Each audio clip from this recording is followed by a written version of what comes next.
Olá, boa noite. Sejam todos muito bem-vindos a mais uma edição, a primeira edição, por sinal, do Time Saúde e Bem-Estar no ano 2015. E a equipe do Time Saúde quer desejar um ótimo ano a todos os nossos fiéis telespectadores. Visto que estamos em época chuvosa, escolhemos um tema que com certeza irá de encontro a muitas famílias moçambicanas que infelizmente estão a padecer por diversas doenças diarreicas. Este foi o tema escolhido para a edição de hoje, para que você aí de casa possa de uma ou de outra maneira esclarecer as suas dúvidas. E sem mais delongas, quero também cumprimentar as minhas convidadas, tenho a Diligência e de igual modo a Angélica, que irão falar-nos um pouco acerca deste assunto, visto que lidam diariamente com este tipo de doenças. E para começar a nossa conversa, nada melhor que procurar saber quais são as doenças típicas desta época chuvosa. Diligência. Sim, primeiro, boa noite. Saudar a todos os telespectadores da TIM. E dizer que, em relação às doenças que são mais comuns nesta época chuvosa, mediante as condições que são criadas pelas chuvas, temos casos mais comuns, mais frequentes de diarreias e também os casos de malária, devido às condições do saneamento que estamos a viver devido à situação das chuvas. Ok. E a Angélica tem alguma coisa a acrescentar em torno das doenças mais frequentes nesta época? Boa noite, agradecer a presença aqui na televisão de Moçambique. Dizer que esta época chuvosa temos realmente muitos casos de diarreia e malária, mas os casos não são assim alarmantes, tão estáveis. Ok.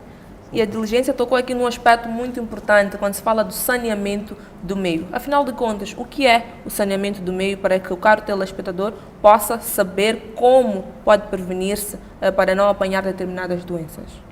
Bom, o saneamento do meio é definido como sendo um leque ou um conjunto de uma série de atividades que envolve o sistema de abastecimento de água, o sistema das moradias, a organização das moradias, envolve também a questão da remoção dos resíduos sólidos. Okay. Então, este conjunto todo é que forma o pacote do saneamento do meio, incluindo também a própria prestação, dos serviços de saúde. Ok. Sim. E sentem que as pessoas têm a consciência das implicações do saneamento do meio para a saúde? Sim, a comunidade tem a consciência, porque sempre os colegas da medicina preventiva têm feito palestras na comunidade. É por isso que os casos de diarreia não têm tendência a subir, porque aderem às palestras nas unidades sanitárias, na comunidade, tem-se feito visitas porta a porta. Então a comunidade está familiarizada com esses termos. Ok. Estando mesmo familiarizada, sentem também que as pessoas, ao ouvir o que os técnicos dizem, conseguem acatar tudo o que lhes é dito, ou algumas coisas por vezes acabam escapando e nas consultas vocês conseguem sentir este tipo de escapatório? Diligência. Bom, dizer que as pessoas ou as comunidades recebem a mensagem toda na sua totalidade e conseguem compreendê-la e fazer o uso da mensagem seria talvez um pouco mais complicado. Mas a verdade é que as atividades de educação para a saúde são feitas e são direcionadas realmente às comunidades, segundo as normas que são estabelecidas para desenvolver essas atividades de educação para a saúde, e as pessoas estão a acatar, estão a perceber, embora ainda com alguns problemas, algumas componentes que nos fazem perceber que ainda alguma coisa não está talvez a ser muito bem percebido por eles, mas as atividades estão a ser feitas sem sobressaltos. Ok. E falamos aqui das doenças diarreicas e de igual modo a malária, que são as doenças típicas desta época. Como podemos definir as doenças diarreicas? Quais são as doenças que fazem parte das diarreicas? Bom, o próprio conceito das doenças diarreicas talvez iria dizer, ou uma questão-chave que é preciso deixar no ar, é que as diarreias são doenças infecciosas, não é? Que são normalmente caracterizadas pela perda de fezes líquidas. em que essa perda de fezes líquidas tem sido de uma forma abundante e em número de vezes superior a 3. É quando consideramos que o indivíduo está numa situação de diarreia. Ok. Entretanto, estes sintomas podem ou não serem acompanhados das dores abdominais, não é? Ou também de vômitos. Ok. Sim. E essas doenças diarreicas, Angélica, para além de ter como causas a época chuvosa, por exemplo, pode ter ainda outros fatores que fazem com que o indivíduo padeça desta doença? Sim, se a pessoa não adota as medidas básicas de higiene, pode ter diarreia. Sim, é por aí. Ok, muito interessante. E quais são os grandes problemas do saneamento do meio hoje em dia? Diligência. Bom, um dos maiores problemas do saneamento do meio que tem se verificado tem trazido muitas das vezes à tona quando estamos em situações de chuvas, como é o caso da situação que está a acontecer agora, que é o problema do próprio sistema de drenagem das águas. Okay. Então, esse é o problema que tem sido a se verificar com maior frequência. Ok. Sim. E antes mesmo de prosseguirmos aqui com a nossa conversa, nada melhor que fazer com que o telespectador possa saber o que causa a cólera. Diligência. Bom, a cólera é causado, não é, pela ingestão de algum produto alimentar ou mesmo do consumo de uma água que esteja contaminado pelo agente ou pela bactéria ou pelo vírus que causa a doença da cólera. Ok. Então, se ingerirmos este alimento ou se consumirmos esta água, onde está lá o agente causador da doença, é claro que iremos desenvolver a doença. Ok. Sim. E é importante sabermos também quais os sintomas e sinais da cólera. Angélica, quais são os sintomas e sinais que um indivíduo pode identificar para que possa saber que está a padecer desta doença? Bem, o indivíduo tem diarreias mais de 3 vezes por dia, Exato. tem vômitos e a diarreia em si é diferente com aquela outra diarreia. Tem um cheiro característico. Ok. Então, sempre que tivermos esses casos lá na comunidade, devemos encaminhar o doente à unidade sanitária. E diligência, para além desses sintomas já mencionados, existem outros sintomas, como por exemplo, febres, dores de cabeça, podem também ser característicos da cólera? Bom, uma das características que tenho a mencionar também é a questão das dores estomacais, as dores de barriga. E as outras componentes pertinentes são as que a minha colega acabou de referir. Exato. Sim. E existe muita gente que tem por vezes tido dores de estômago, diarreias e por aí fora. Mas há que saber distinguir uma diarreia comum de uma cólera. Como o caro telespectador pode conseguir distinguir, para além dos sintomas que já puderam aqui mencionar, existem outros que podem fazer com que o telespectador lá de casa possa saber que está perante, talvez, uma cólera?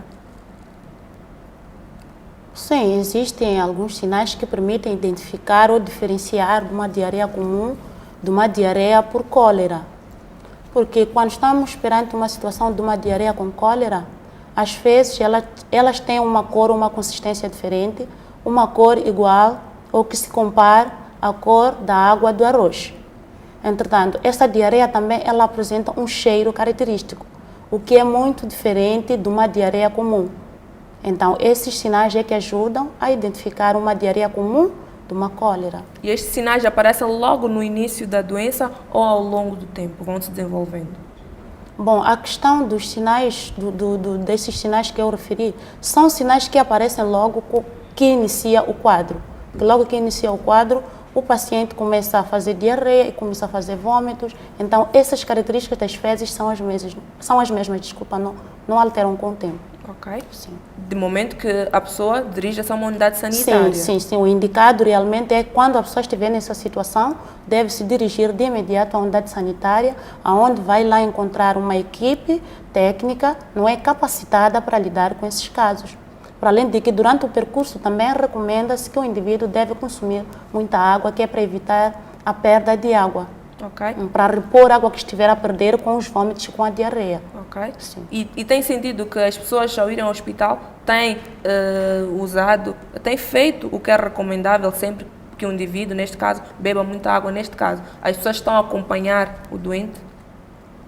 Conhecem estes métodos?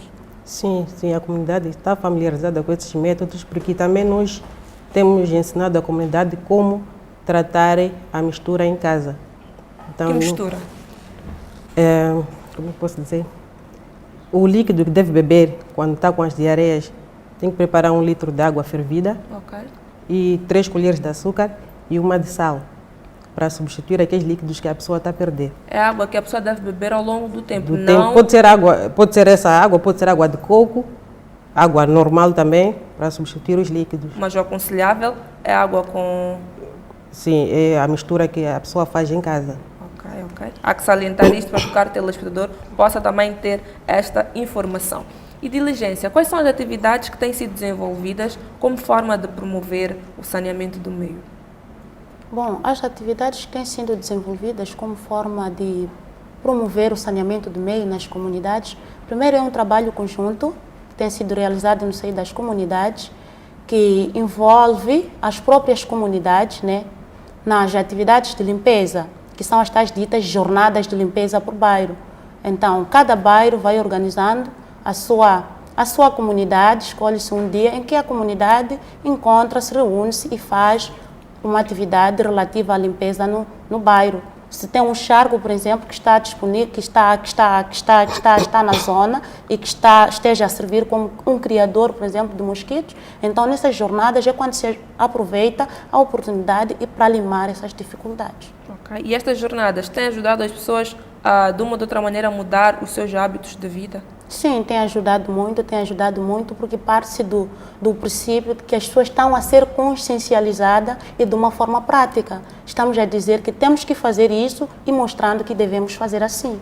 Okay. Então, essas atividades têm surtido efeitos positivos. E estas mesmas atividades têm sido feitas em todos os bairros ou estão ainda em alguns bairros periféricos?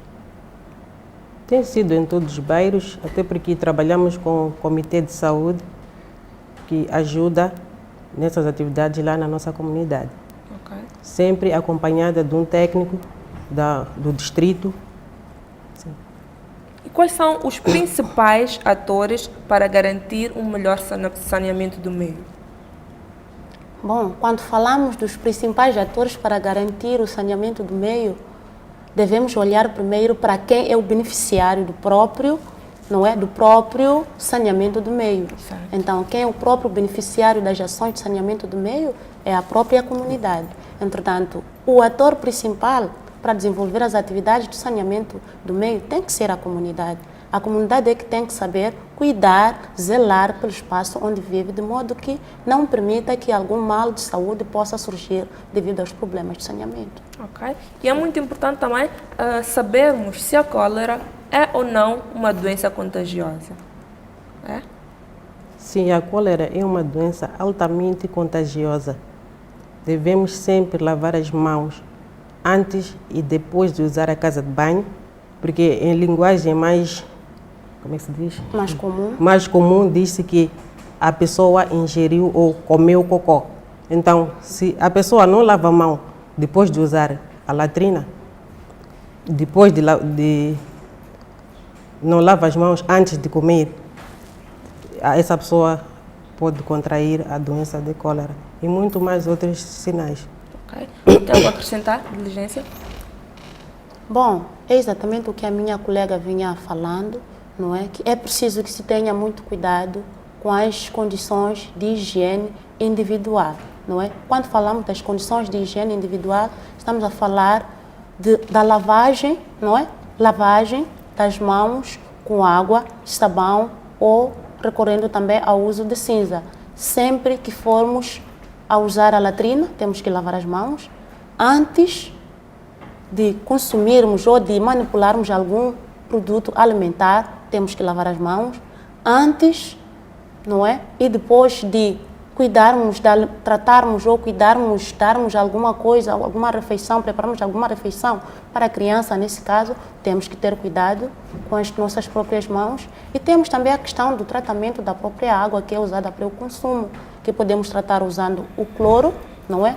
O cloro que é vulgarmente chamado por certeza, não é?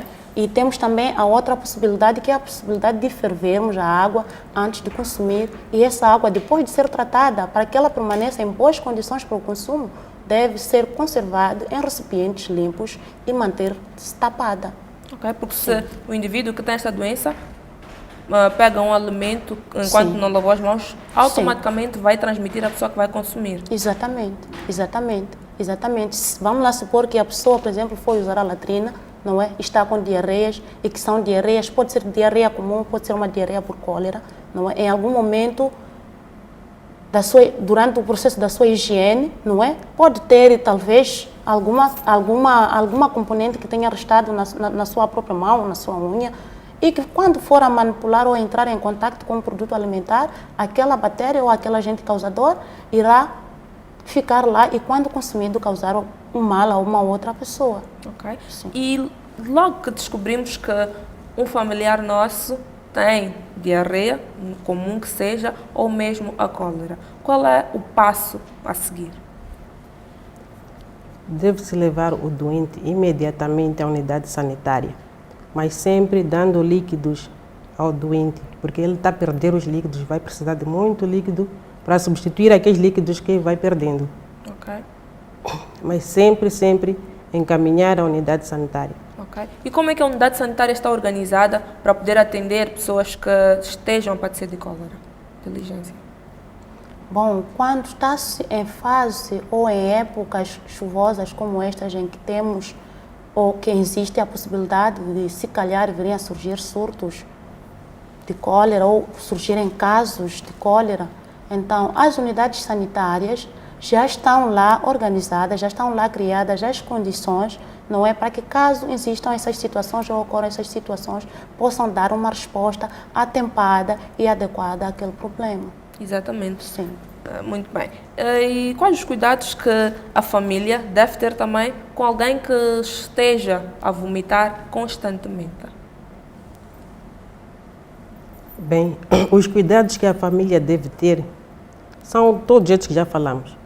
Lavar as Vômitos mãos, também. enterrar os vômitos e sempre lavar as mãos, porque as mãos é a via de Contaminação. de contaminação. Então sempre devemos lavar as mãos, enterrar os vômitos, devemos lavar a roupa daquele paciente, estender ao sol. A roupa também é muito importante. É muito importante, sim, porque o bichinho lá fica nas roupas. Ok. E tem algo a acrescentar? Sim, talvez acrescentar que a roupa do paciente, né, do paciente que padece da doença da cólera, bom, em condições normais é uma roupa que até poderia até se destruir, mas entretanto existe a possibilidade de se lavar também aquela roupa, aliás, com uma água quente, não é? Então coloca-se em molho, ou então se tiver o cloro, não é? Pode ajudar também a Deve ser desinfetar. muito bem lavada também. Sim, esta tem que roupa. ser muito bem lavada, que é para evitar a possibilidade de ainda restarem lá algumas bactérias que, quando entrar em contato com as outras pessoas, possam provocar algum problema. Ok. Sim. Acredito que os queridos telespectadores terão também algumas questões a fazer às minhas convidadas. Mas por agora vamos conferir o nosso primeiro e último intervalo e voltaremos para dar continuidade a esta conversa.